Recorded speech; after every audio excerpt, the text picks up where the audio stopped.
peasants feel you have no regard for them. What? I have no regard for the peasants. They are my people. I am their sovereign. I love them. Oh!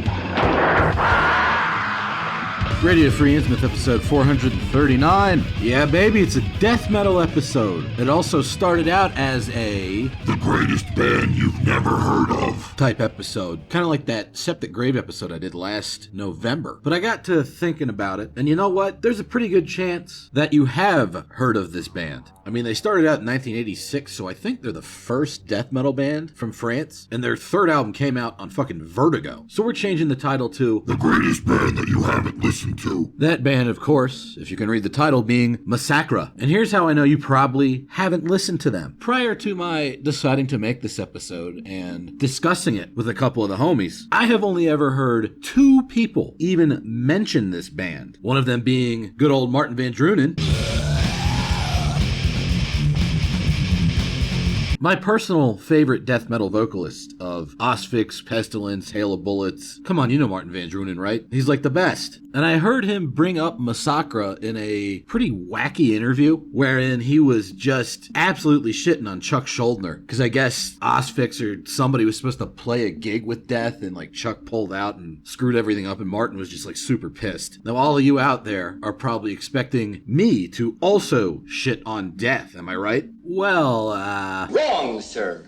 Wrong. In fact, I'm probably the only person in this elitist metal corner of the internet that isn't going to shit on Death. I actually like every Death album. And I know it's like this big meme, Hardy Har Har, Chuck Schuldiner actually died of AIDS, etc., etc. I don't really subscribe to that. Maybe he was a cool dude. Maybe he was a big old asshole. I've heard conflicting reports on that. Doesn't really fucking matter to me, because I'm not trying to smoke a bowl with the guy, alright? I'm here to listen to some fucking death metal. And I think Death did a pretty good job of writing that shit. I feel the same way when I see people giving the Black Lord of Crucifixion, the dude from Crucifier and Grand Belial's Key shit for being a big old fat dude. Are you here for some sick riffs, or are you trying to have sex with the dude? I mean, if that's your lifestyle, far be it for me to criticize you for it, but it's a little sus. He's gay! Yeah.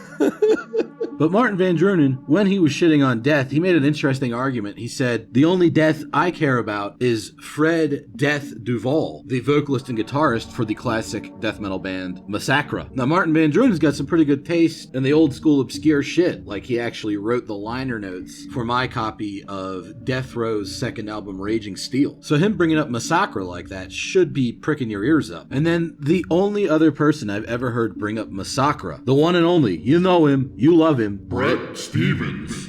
He had Massacra's Final Holocaust as his +1. And what I mean by that is, you know, if you're doing a top 10 list of albums from a certain genre, in this case we're talking death metal, and you're really being honest with yourself, it's probably gonna have a lot of the same albums as everybody else's. You know, Morbid Angel, Blessed of the Sick, Dismember Like an Ever-Flowing Stream, Suffocation, Effigy of the Forgotten, that sort of thing. But you're also probably gonna throw an album on there that might not be as well known as the other masterpieces in the list, but in your own personal musical universe, said album is just as good, if not better, than all the other albums on the list. That's the +1. For me, when it comes to death metal, my +1, Intestine Baalism's Anatomy of the Beast, of course. But for Brett Stevens, it's Massacra's Final Holocaust. And when talking about Massacra, he said the following.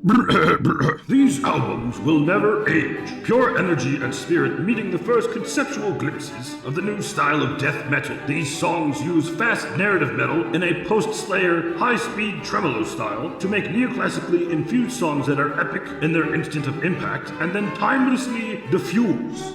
So yeah, in his very Brett Stevens-y mode of communication, it makes it pretty clear that he fucking likes him some Massacra, like a lot. And I, for one, am glad that he did, and I'm glad that he felt the need to write all that and put Massacra's debut album, Final Holocaust, at the top of his death metal ranking whatever type list. Because had he not done that, I probably wouldn't have heard this album until much, much later, as opposed to getting my mind blown by it when I was like 15. Because say what you will about some of the verbiage in that description, all of that did accurately capture what makes makes Massacra so great. And we're talking about the first 3 Massacra albums here exclusively, all right? The ones with the red tinted backgrounds, the old school logo, the wonderfully psychedelic album art. Final Holocaust, Enjoy the Violence, and Signs of the Decline. That's the good shit. Now, there were 2 other Massacra albums that came out after those, that being 1994's Sick and 1995's Humanize Human. But to me, that shit don't really sound like Massacra, and it probably should have been released under the moniker of Fred Death Duvall's post-Massacra band, Zero Tolerance. When it comes to post-Slayer, high-speed, tremolo-style death metal with neoclassically influenced songs, that is the exclusive provenance of those first 3 Massacra albums. And oh my god, it's the greatest death metal I've ever heard in my life. Change! You got change! Oh, come on, hit the guy out, will ya? This one right here is the first album, Final Holocaust. Probably my favorite album of the bunch. Every time I put it on, I'm like, why don't I listen to this more?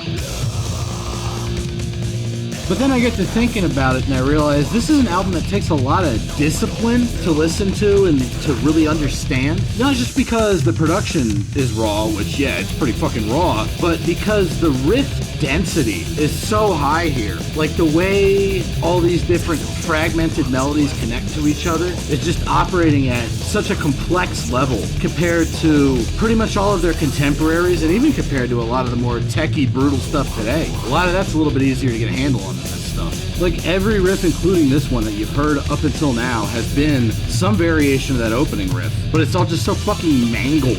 And there isn't really any visible attempts to grab the listener's attention outside of solos and occasional drum fills. It's just this total onslaught of death thrash Armageddon. Which brings up an interesting point that was raised by one of the homies when I was discussing Massacra with them the other day. The fella in question thought that people referred to Massacra as death thrash erroneously, like almost in a dismissive kind of way, like, oh yeah, that's not the real brutal death metal stuff, it's death thrash. And honestly, having thought about it, I kind of have to agree with the guy, because usually when I think of death thrash, I'm thinking of stuff like Morbid Saint or Arachnid or early Numbskull, where there is stuff that approaches death metal levels of intensity, mostly with regard to the vocals and the drum performance, as well as the music's overall velocity.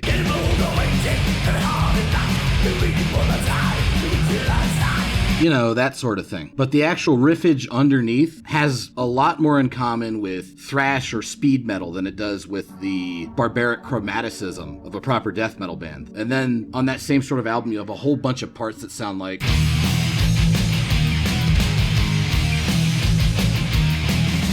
that sort of thing that could have come off an Overkill album or maybe even an Anthrax one. It's not a death metal breakdown, it's a thrash break, you know? Like you hear on an Exodus album or something. Not that there's anything wrong with that. I mean, I loves me a good thrash break, and that riff in particular is a big part of why Numbskull is one of my favorite thrash bands. But it's not really death metal. Contrasting with that, the so-called death thrash band Massacra doesn't really make any of those concessions to the speed metal songwriting format. The drums might not be totally blasting Morbid Angel style mayhem, the guitars might not be as swampy and down-tuned as Entombed, and the vocals might not be as hoarse or as abrasive as you might expect from a death metal band, but the actual guts of the song, you know, the note choices, the riffs, how they flow together, the total aversion to standard verse-chorus song structures, it's all there and it's all fucking death metal. A lot of those tremolo picked flourishes at the end of the percussive riffs here actually remind me quite a bit of Immolation, which is interesting because Massacra undoubtedly came first. Wouldn't be surprised if these guys were an influence on Immolation, but at the same time, the one old school photo of Massacra features a fella wearing an Immolation shirt, you know, right next to the Slayer guy.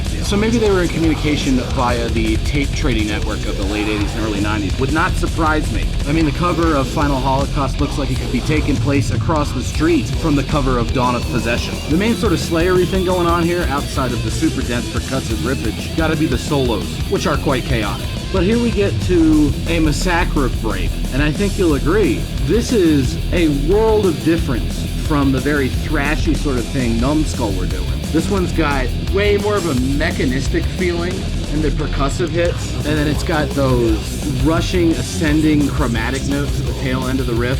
Very, very much pure death metal. In fact, I'm willing to say that this is not only pure death metal, it's purely French death metal. I mean, nowadays, France is probably most famous as far as exporting metal goes for putting out a whole lot of black metal stuff. But way back in the 80s, you had a decent amount of surprisingly idiosyncratic melodic heavy metal coming out of there. Stuff like Sortilege, Blaspheme, or Satan Jokers. And then when you get to the late 80s and the early 90s, there actually is sort of a recognizable French death metal sound that developed. And it might be the most underrated regional style of death metal of all time. Even more underrated than the Dutch stuff, which everybody knows how strongly I feel about the best stuff from that scene. Massacra is kind of like the initial burst of this French death metal style. And then right around the same time, or maybe a little bit after, you got shit like Loud Blast, No Return, Aggressor,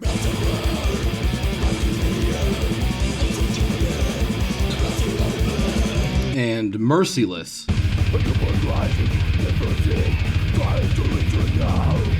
That, of course, being merciless spelled with a Y, not merciless spelled with an I. But in the Latin alphabet, Jehovah begins with an I. J. Merciless spelled with an I is also a very good death metal band, but they're Swedish, not French, okay? We're talking about Merciless with a Y. Those four bands all kind of picked up from where Massacra started blazing the trail to create sort of a French style of death metal, one that was heavily rooted in the 80s, but still a very different beast than the thrash metal of the time. 나랑 룸서비스를 영어로 시켜먹기였는데. Oh, absolutely. There were other great French death metal bands active around the same time period, like Suppuration or Catacomb, that didn't necessarily fit into that sort of endemically French style either. Just like with the Dutch stuff, Asphyx, Pestilence, and Gorefest all kind of are on a similar wavelength, and then you got shit that's way out in left field like Sinister. But it's all fucking sick, and that goes for the French stuff too, and that especially goes for Massacra, particularly on this, their first album, Final Holocaust, featuring the song War of Attrition, which itself features another candidate for the greatest riff of all time. Not this opening riff, although it is sick. No, we're talking about this one.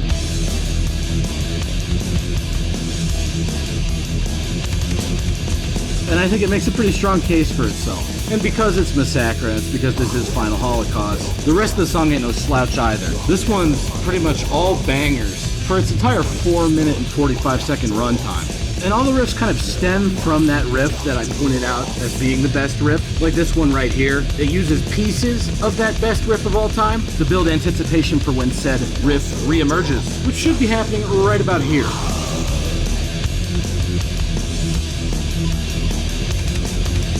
I also particularly enjoy how locked in the drumming is with that riff, particularly with that little bass roll at the end of it, kind of locking in with the tremolo-picked tail of said riff. Warriors of Attrition, the best song on arguably the best Massacra album, Final Holocaust, although I think you could make a case for any of the first 3 Massacra albums being the best one. And another really cool thing about Massacra is that, yeah, all 3 of these albums are recognizable as Massacra, but they all kind of got a slightly different thing going on. So it's worth familiarizing yourself with all 3. Speaking of which, the second one, Enjoy the Violence. Not sure if that title is a Depeche Mode parody or not. It did come out just about a year after Depeche Mode's Violator, which had the song Enjoy the Silence on it. So maybe they were goofing around a little bit as far as the album title goes. They definitely weren't goofing around with the music itself though, because Enjoy the Violence, the album, is just as vicious as Final Holocaust, and it might actually be a little bit more brutal depending on your definition of the term, because it pushes the intensity a little bit further into more modern death metal territory. Most notably in the vocal department. These vocals are a lot closer to modern death metal vocals as we understand them nowadays. But the tempo and the way the riffs are structured have a lot more of a stop-start, ultra-percussive, brutal death metal adjacent thing going on than the straight-ahead speed blasting of Final Holocaust. Like this whole break section right here, way more percussive weight and a whole lot more primitivism than you might expect from a similar sounding riff on Final Holocaust. Also, the solos this time around I find to be a bit more memorable and well thought out than the bursts of dissonance that was on Final Holocaust. But the real upgrade here is just in terms of heaviness with the percussive sections. Like this break right here, absolutely some of the heaviest shit to come out of 1991.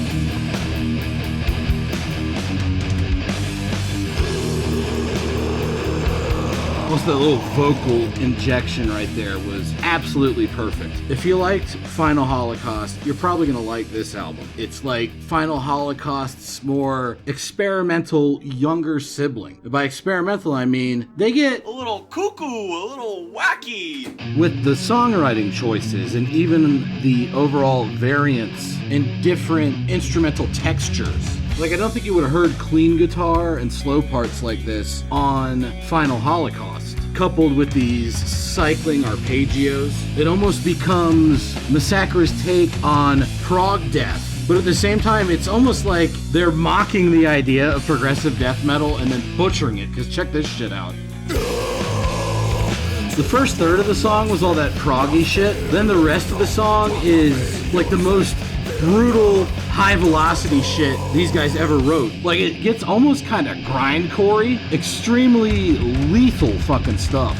When it gets to its most intense moments, it feels like the album itself just kind of hates the listener. There's so many riffs on here that'll make you say, man, that's just mean. Which to me indicates that they're doing this ultra elitist style of death metal properly. And that pattern would continue on the third and final classic Massacra album, 1992's Signs of the Decline, which is the album where I kind of diverge from Brett Stevens' assessment of the Massacra discography, because he didn't review this one at all for the Dark Legions archive, and I seem to remember him kind of shit-talking Signs of the Decline back on the old Dark Legions archive forums when I was in high school, and all the other yes men there were kind of agreeing with him. Even back then, I'm just like, Fuck you! You know what I mean? I don't know how you could be into Massacra's Final Holocaust and then appreciate the developments they made on Enjoy the Violence and then end up hating this album. It's like the logical conclusion of the Massacra story arc. It's even closer to more conventional modern death metal, but it's still recognizably Massacra, which basically means that they turned the knob away from Sepultura and closer to the Vader notch. And if you've got a problem with that, all I gotta ask is,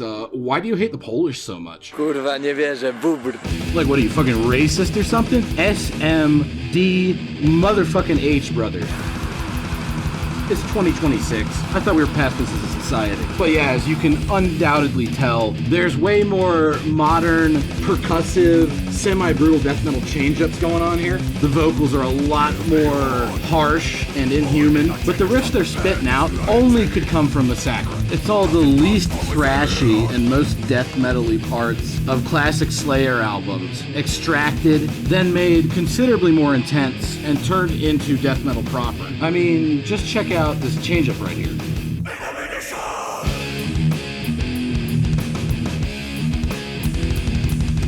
I could write you a big old Brett Stevens style essay about why this part's sick, but I'd like to think that most of you have eyes to see and, most importantly in this case, ears to hear how fucking sick this shit is. Although judging by some of the dumber comments I occasionally see on here, not entirely sure about some of you motherfuckers. But hey, that's fine, it takes all kinds, and Massacra is death metal for the elite. This here's my favorite song on the album. It's entitled Mortify Their Flesh, and it starts off almost like a more technical version of death metal era Napalm Death.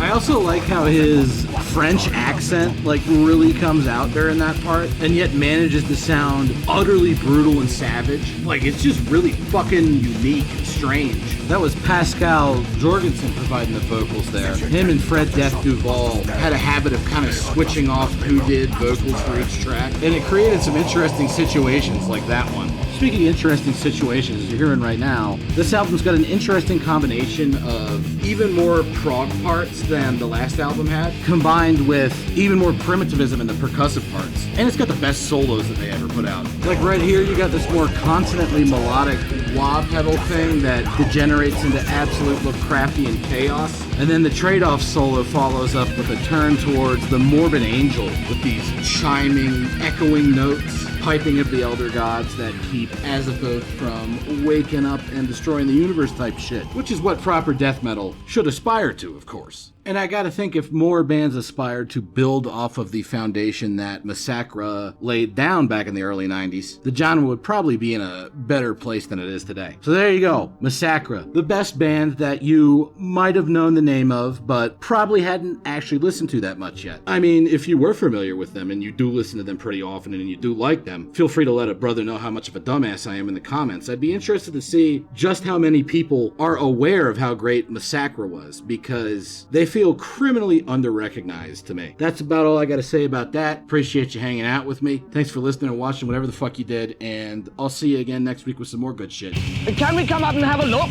Of course not! You are English type, sir. Well, what are you then? I'm French. Why do you think I have this outrageous accent, you silly king? What are you doing in England? Mind your own business.